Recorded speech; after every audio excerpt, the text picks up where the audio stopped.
Philip Glass's minimalist language, built on repetition, gradual process, and pulsed energy, crossed from the downtown experimental scene into popular music, offering techniques and attitudes that numerous rock, new wave, and alternative bands absorbed and transformed. His work demonstrates how musical ideas travel across genres without hierarchy, a principle central to continuum music pedagogy's view of learning as an open field of resonance, agency, and lifelong exploration rather than a fixed ladder of mastery. Glass emerged in the late 1960s and 1970s amid New York's overlapping art, dance, and rock worlds. After studies with Nadia Boulanger and encounters with Indian music and Ravi Shankar, he developed a style of additive rhythms, arpeggiated patterns that shift by small increments and sustained harmonic fields. Works such as Music with Changing Parts, 1970, and the early Philip Glass ensemble pieces featured amplified keyboards, winds, and voices performed at rock club volumes.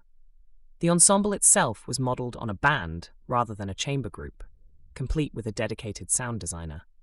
This approach shared motor rhythms and tonal anchors with rock, while insisting on long-span process and hypnotic focus. Early performances in galleries and clubs placed the music on a continuum with the same downtown energy that produced Blondie, Talking Heads, and television. Direct lines of influence and collaboration made the connection concrete.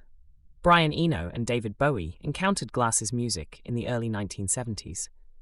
Music with Changing Parts left a clear mark on their thinking about drones, texture, and extended form.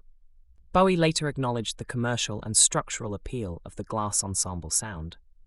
Glass returned the compliment decades later with Symphony No. 1 Low, 1992, Symphony No. 4 Heroes, 1996, and a later work drawn from Lodger, reworking material from Bowie and Eno's Berlin period albums into orchestral form while retaining the original album's experimental spirit. David Byrne of Talking Heads contributed lyrics to a track on Glass's The Photographer, 1983. Glass also worked with Paul Simon, Laurie Anderson, Suzanne Vega, and others on songs from Liquid Days, 1986, and later with Aphex Twin. These partnerships treated popular songwriting and classical process as neighboring rooms rather than separate territories. The technical imprint on bands is audible in several directions. Repetitive, interlocking patterns and gradual intensification appear in the motoric drive of certain new wave and post-punk tracks. The same sensibility surfaces in the sustained harmonic planes and looping figures of ambient-influenced rock. Pete Townshend's synthesizer work on The Who's Won't Get Fooled Again already reflected the broader minimalist climate of repeated riffs. Talking Heads, angular, process-oriented structures, and David Byrne's interest in pattern and texture sit comfortably alongside Glass's methods. Later artists, including Radiohead, have been noted for absorbing the same language of obsessive repetition and evolving texture. Mike Oldfield incorporated material from Glass's North Star. Groups such as Tangerine Dream and further afield, Fish, drew on the pulsing, layered aesthetic. In more recent alternative and indie scenes, the influence continues through atmospheric layering and gradual build in the work of artists who cite or echo Glass's approach. Even electronic and hip-hop producers have sampled or emulated the arpeggiated hypnotic quality that Glass made widely recognizable through Glassworks, 1982, an intentionally accessible album designed for broader listeners and the Walkman era. Glass's film scores, especially the Katsi trilogy beginning with Koyani Skatsi, further disseminated the sound into mass culture. The relentless arpeggios and shifting densities of the grid and similar cues became part of the shared vocabulary of contemporary media, later echoed or referenced in advertising, television, and the work of composers such as Hans Zimmer. This visibility reinforced the techniques for musicians who encountered them first through popular channels rather than the concert hall. Within continuum music pedagogy, Glass's trajectory is especially instructive. The continuum framework treats musical learning as a non-linear field.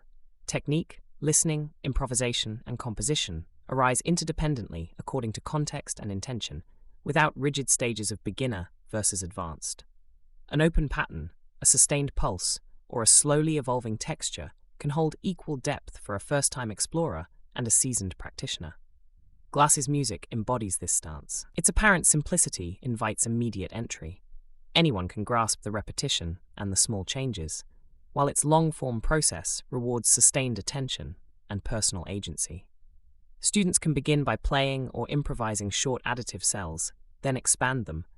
They can move freely between classical ensemble practice, rock band energy, electronic looping, and collaborative songwriting.